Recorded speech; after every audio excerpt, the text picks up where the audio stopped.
अस्सलाम वालेकुम फ्रेंड्स। दरख्त के अंदर ये आग कैसे लगी हुई है? नहाने के बाद आपकी उंगलियां सुकर क्यों जाती हैं? और कैसे पता चलेगा कि जिस सांप ने आपको काटा है वो जहरीला है या नहीं? ऐसे ही इंटरेस्टिंग फैक्ट्स आज की वीडियो में हम आपके लिए लाए हैं, तो जानने के लिए इन सवालों का जवाब बने रहिए वीडियो के लास्ट तक। फैक्ट नंबर 1, क्या आपको पता है कि वर्ल्ड वॉर 1 के दौरान ऐसा भी हुआ कि जब क्रिसमस की वजह से दो मुल्कों की लड़ाई कुछ वक्त के लिए दोस्ती में बदल गई। दरअसल हुआ ये कि जंग के दौरान कुछ सिपाहियों ने खुद ही 25 दिसंबर के दिन अपने रस्म रिवाजों के साथ गाना बजाना शुरू कर दिया, जिसे देखकर दुश्मन सिपाहियों ने भी क्रिसमस के लिए एक दिन के लिए उन्हें ज्वाइन कर लिया। इस दिन दोनों कंट्रीज के सोल्जर्स ने अपनी अपनी बंदूकों को एक साइड पे रखा और सिर्फ उस दिन खेल खेले और मस्ती और पार्टी की।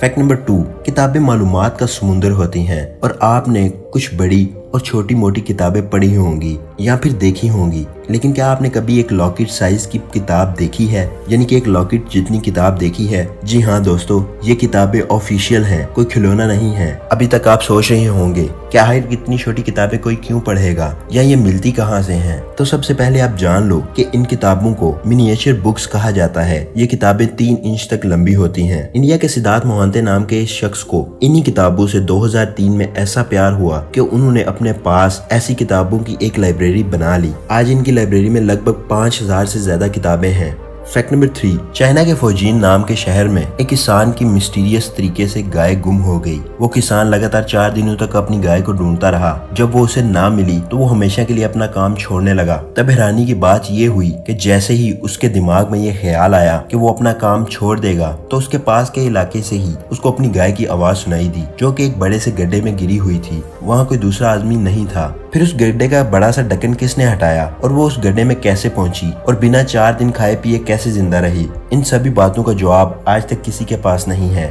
फैक्ट नंबर 4, क्या आपने दरख्त पर गिरती हुई बिजली कभी देखी है? जब किसी दरख्त पर बिजली गिरती है तो ऐसा लगता है कि दरख्त के अंदर से आग निकल रही है। बिजली दरख्त को सेंटर में से काट देती है, यानी कि फाड़ देती है। वो मैंने आपसे वीडियो के स्टार्ट में पूछा था कि इस दरख्त के अंदर आग कैसे लगी हुई है, तो उसका आंसर यही है कि इस दरख्त के ऊपर जब बिजली गिरी तो उस बिजली ने इस दरख्त को फाड़ दिया और इसमें आग लगा दी। ये कोई जादू नहीं है।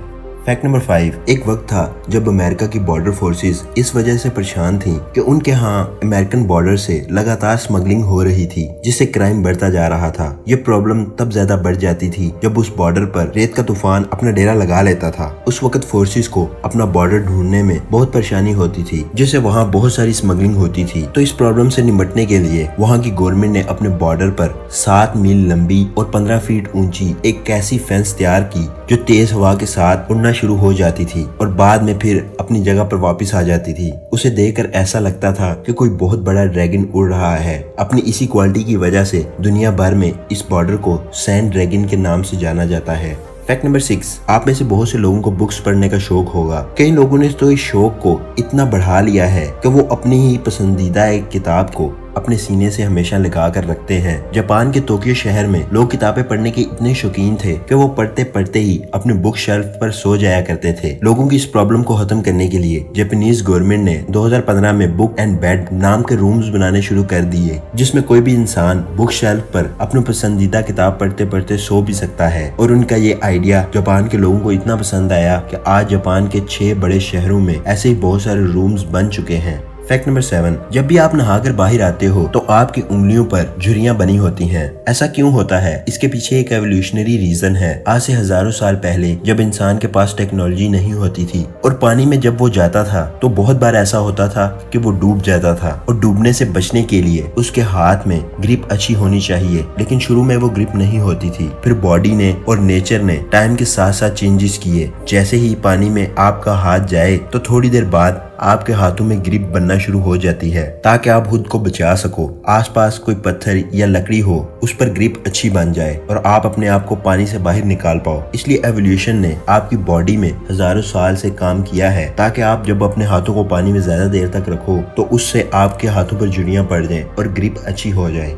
फैक्ट नंबर 8, क्या आपको पता है कि आज आप नए नए स्मार्टफोन्स के नोटिफिकेशन से तंग आ चुके हैं, तो आप एक डम्प फोन यूज कर सकते हैं। जी हाँ दोस्तों, स्मार्टफोन की तरह डम्प फोन भी होते हैं जिससे सिर्फ कॉलिंग की जाती है। दुनिया के बड़े बड़े बिजनेसमैन अपने काम में अपना फोकस बनाने के लिए इन फोन्स को इस्तेमाल करते हैं।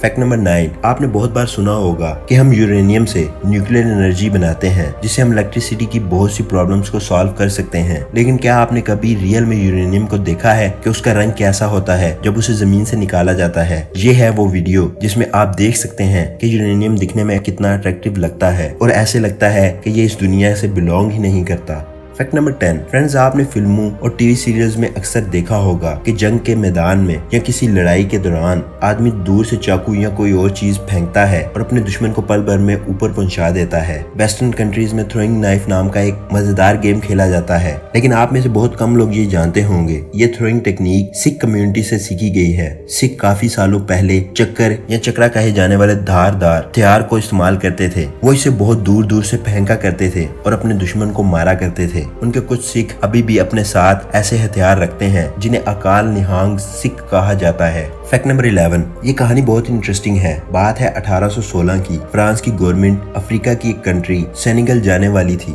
ताकि वहां जाकर उसको बसाया जा सके, तो उन्होंने एक शिप तैयार किया जिसका नाम था मेडोसा। ये कहानी सुनकर आपके रोंगटे खड़े हो जाएंगे। उस शिप में लगभग 200 से ज्यादा लोग थे, जिसमें फ्रांस के कुछ आर्मी ऑफिसर्स थे और फ्रांस के कुछ आम लोग थे, जिनको फ्रांस की आर्मी सेनेगल में लेकर जा रही थी वहां बसाने के लिए। लेकिन इस सफर में शिप का एक्सीडेंट हो गया और जो आर्मी ऑफिसर्स थे वो अपनी अपनी इमरजेंसी बोट में बैठकर निकल गए और जो आम फ्रांस के लोग थे उनको उन्होंने उसी शिप में छोड़ दिया। तकरीबन 150 लोग बच गए थे जो शिप में मौजूद थे और शिप डूबता जा रहा था। तभी उन्होंने एक लकड़ी का बहुत बड़ा पीस देखा और वो सारे लोग उस पर बैठ गए। वो लकड़ी का पीस बहुत बड़ा था। फिर उसके बाद अगले 13 दिन तक जो हुआ वो जानकर आपको एहसास होगा कि इंसान अपनी जान बचाने के लिए यानी जिंदगी बचाने के लिए कितने बेहिस हो सकते हैं। शुरू में जो खाना उस लकड़ी पर मौजूद था वो उन्होंने खाया, लेकिन आहिस्ता आहिस्ता जब खाना कम होने लगा तो जो लोग कमजोर थे उन्होंने उन्हें उस लकड़ी के पीस से नीचे फेंक दिया। इसके बाद जब कुछ दिन गुजरे तो लोगों ने खाने की कमी की वजह से खुदकुशी करना शुरू कर दी। वो नीचे जंप मारने लगे। उसके बाद जो कुछ लोग बचे थे वो इतने खतरनाक हो चुके थे कि वो एक दूसरे को मारकर खाने लगे और ऐसे ही करते करते